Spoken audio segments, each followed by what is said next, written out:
ಇದು ಕಾರಲ್ಲಿ ಇಟ್ಕೊಳ್ಳಿಕ್ಕೆ ತುಂಬಾ ಚೆನ್ನಾಗಿರುತ್ತೆ. ಕಾರಲ್ಲಿ ನಾನು ಇಟ್ಟಿದ್ದೀನಿ. ನಾನು ಇಟ್ಟು ಕಾರಲ್ಲಿ ಇಟ್ಟು ಸುಮಾರು 1 ವರ್ಷ ಆಯ್ತು. ಇದು ಏನಂದ್ರೆ ಇದು ಬೆಳ್ಳಿದಲ್ಲ, ಇದು ಬೆಳ್ಳಿ ಕೋಟೆಡ್ ಅಷ್ಟೇ. ಇದು ತುಂಬಾ ಜನ ಏನ್ ಮಾಡ್ತಾರೆ, ಇದು ಬೆಳ್ಳಿದು ಅಂತ ಹೇಳ್ಬಿಟ್ಟು ತುಂಬಾ ರೇಟ್ ಮಾಡ್ತಾರೆ. ನಾನು ಹೇಳೋದ್ರೆ ಇದು ಬೆಳ್ಳಿ ಅಲ್ಲ, ಇದು ಜಸ್ಟ್ ಕೋಟೆಡ್ ಮಾಡಿರ್ತಾರೆ. ಬೆಳ್ಳಿಯಲ್ಲಿ ಡಿಪ್ ಮಾಡಿರ್ತಾರೆ ಅಷ್ಟೇ. ಅಷ್ಟು ಬಿಟ್ಟರೆ ಇದರಲ್ಲಿ ಬೆಳ್ಳಿ ಏನಿರಲ್ಲ. ಇದು ಬಂದು ನಿಮ್ಗೆ ಬಂದು 300 ರೂಪಾಯಿ ಅಷ್ಟು ಬೀಳುತ್ತೆ. ಮತ್ತೆ ಇದು ನೀವು ಏನಾದ್ರು ಕೊರಿಯರ್ ಮಾಡ್ಬೇಕಂದ್ರೂ ಕೂಡ ಹೇಳಿ, ಇದು ನಾನು ಕೊರಿಯರ್ ಮಾಡ್ತೀನಿ. ಇದು ಬಂದು ಬರೀ 300 ರೂಪಾಯಿ ಅಷ್ಟೇ. ಇದು ನೀವು ಕಾರಲ್ಲಿ ಇಟ್ಕೊಂಡ್ರೆ ತುಂಬಾ ಚೆನ್ನಾಗಿರುತ್ತೆ.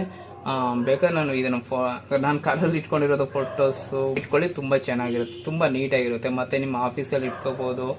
ಮತ್ತೆ ಯಾರಿಗಾದ್ರು ಗಿಫ್ಟ್ ಮಾಡ್ಬೇಕಂದ್ರೂ ಕೂಡ ತುಂಬಾ ಚೆನ್ನಾಗಿರುತ್ತೆ. ಜಸ್ಟ್ 300 ರೂಪಾಯಿ ಅಷ್ಟೇ. ತುಂಬಾ ವ್ಯಾಲ್ಯೂ ಆಗಿ ಕಾಣುತ್ತೆ, ತುಂಬಾ ನೀಟಾಗಿರುತ್ತೆ. ಮತ್ತೆ ಇದರಲ್ಲಿ ಏನೇನೋ ಡಿಸೈನ್ಗಳು ಆತರ ಏನಿಲ್ಲ. ತುಂಬಾ ಇದೇನಿದು ಕಾಣಿಪಾಕ ವಿನಾಯಕ ಅಂತ ಇದನ್ನ ಇದು ತುಂಬಾ ಚೆನ್ನಾಗಿರುತ್ತೆ ನೋಡ್ಲಿಕ್ಕೆ. ಇದು ನೀವು ಕಾರಲ್ಲಿ ಇಟ್ಕೋಬೇಕಂದ್ರೆ ನನಗೆ ಆರ್ಡರ್ ಮಾಡಿ.